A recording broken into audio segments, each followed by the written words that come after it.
Hello friends, welcome back to my YouTube channel. My name is मेजम Khan, nursing officer AIIMS Bhopal. कैसे हैं आप सब लोग? उम्मीद करता हूँ आप सब लोग बहुत अच्छे होंगे। सबसे पहले तो जो नॉर्सेट 7 का रिजल्ट आ चुका है और जिपमर पौंडीचेरी का रिजल्ट भी आ चुका है। जिन लोगों ने अच्छी रैंक के साथ क्वालिफाई किया उनको बहुत बहुत मुबारकबाद, कॉन्ग्रेचुलेशन मेरी तरफ से। और जिनकी रैंक थोड़ी पीछे लगी है वो घबराने की और हताश होने की ज़रूरत नहीं है। हम फिर से रीस्टार्ट करेंगे। जब तक हम अपने एम्स को सक्सेसफुली पा नहीं लेते हैं तब तक हम रुकेंगे और झुकेंगे नहीं। कैसे रिस्टार्ट करना है उसके लिए मैं आपको बताऊंगा, मैं आपकी पूरी तरह से हेल्प करूंगा। और दूसरी बात, मेरा थोड़ा सा गला खराब है, आपको आवाज़ सुनने में परेशानी हो सकता है, तो मैं जो बताऊंगा आप उस पर थोड़ा ध्यान दीजिएगा। जैसे कि एक जिपमर पौंडीचेरी का रिजल्ट आया, उसके लिए स्किल टेस्ट होना है। स्किल टेस्ट कैसे होता है, उसके कितना कट ऑफ मार्क्स होता है, कितने स्टेशन होते हैं, क्या क्या पूछा जा सकता है, इसके लिए भी मैं एक वीडियो बना के लेके आऊँगा, क्योंकि मैं अच्छे से बता सकता हूँ। मैंने खुद स्किल टेस्ट दिया हुआ है और मैं उसमें क्वालिफाइड हूँ, तो मैं आपको शॉर्ट वे में बताने की कोशिश करूँगा। और आज हम जो वीडियो लेके आए हैं, जिसका हमारा मेन मोटो रहेगा कि नॉर्सेट जिसका जो रिजल्ट आ चुका है उसमें हमें कितने रैंक तक एम्स अलॉट हो सकता है। ये हम एक अप्रोक्सीमेटली नियर बाय जानने की कोशिश करेंगे कि इतने रैंक तक हमें अलॉट हो सकता है, क्योंकि थोड़ा ऊपर नीचे हो सकता है। ऊपर रैंक, ज़्यादा रैंक तक भी एम्स मिल सकता है। उसका कारण हो सकता है कि कोई चॉइस फिलिंग ना करे, या चॉइस फिलिंग में सिर्फ उतने ही एम्स डालें जिस जहाँ वो जाना चाहते हैं। लाइक अगर 20 एम्स टोटली फिल करना है तो हो सकता है वो एक या दो ही फिल करे जहाँ वो जाना चाहता है, उसके सिवा कोई फिल नहीं करे।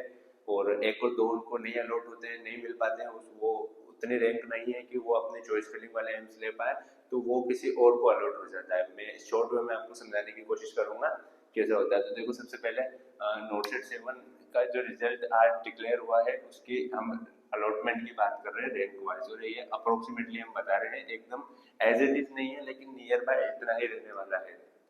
और जो हमें टोटल सीट देखने को मिली थी एम्स में नोटसेट 7 में, वो देखने को मिली थी 1487। अगर हम इसमें से पीडब्ल्यूबीडी को हटा दी जाए तो विदाउट पीडब्ल्यूबीडी तो हमको 1248 यानी कि 1248 सीटें देखने को मिली थी नोटसेट 7 में। पीडब्ल्यूबीडी का जो कट ऑफ है, इनका कट ऑफ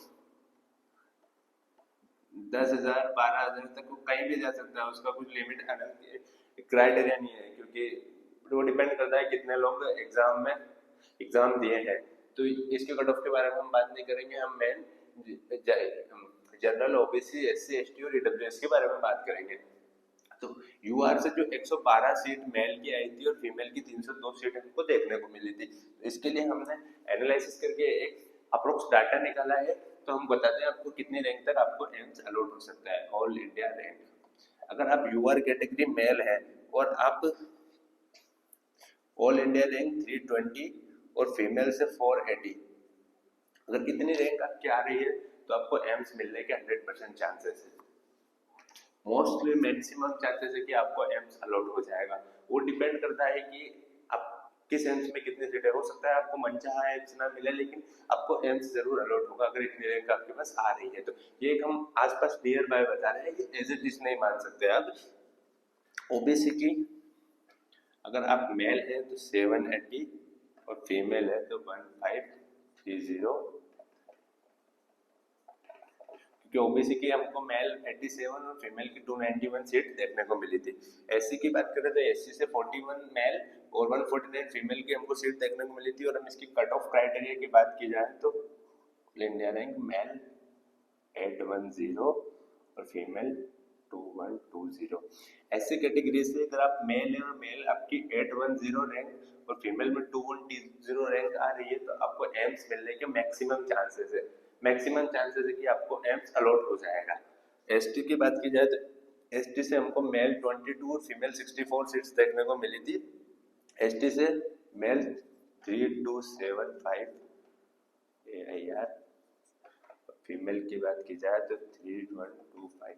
इतनी रैंक अगर आप सिक्योर कर रहे हैं तो आपको एम्स मिलने के मैक्सिमम चांसेस बन जाते हैं कि आपको एम्स मिल जाए। इसके अंदर ध्यान देने योग्य बात यह है कि मेल की 3275 और फीमेल 3125, यानी मेल को हाई कट ऑफ पे भी, हाई रैंक पे भी एम्स अलॉट होगा। हाँ जी, ये बिल्कुल सही डाटा हम निकाल के लाए हैं। इतने पे आपको एम्स अलॉट होने के मैक्सिमम चांसेस होते हैं।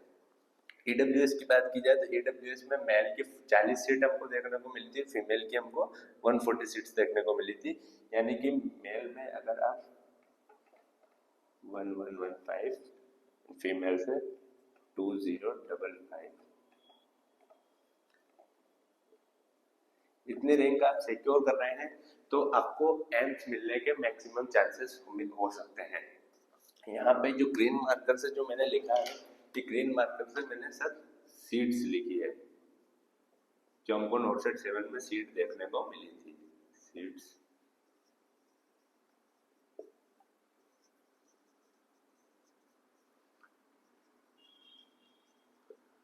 अब सवाल ये उठता है कि क्या 320 से ज्यादा रैंक पे भी एम्स अलॉट हो सकता है? तो जी हाँ, हो सकता है। उसमें कैसे अलॉट होगा 320? मतलब इन रैंक से कितने प्लस कर दी जाए तो हमको एम्स अलॉट होने के चांसेस बन जाते हैं, और क्या कंडीशन होगी कि हमको इससे प्लस में एम्स अलॉट होगा। मान लीजिए जस्ट एन एग्जांपल, हम एग्जांपल बात करते हैं। एग्जांपल, मैं एग्जाम देता हूँ, मेरी रैंक बनती है 150 रैंक मेरी रैंक बनती है, और मैं चाहता हूँ एम्स जोधपुर जाना, एम्स जोधपुर। अभी प्रेजेंट में मैं एम्स भोपाल में वर्किंग हूँ, प्रेजेंटली वर्किंग हूँ, और मैं डेस्टिनेशन चाहता हूँ जोधपुर। जस्ट एन एग्जांपल, वैसे मैं एमपी का ही हूँ तो मैं भोपाल ही मेरी फर्स्ट चॉइस है तो मैं जब चॉइस फिलिंग करूंगा, चॉइस फिलिंग, उस टाइम में चॉइस फिलिंग में सिर्फ एक ही एम्स भरूंगा, वो होगा एम्स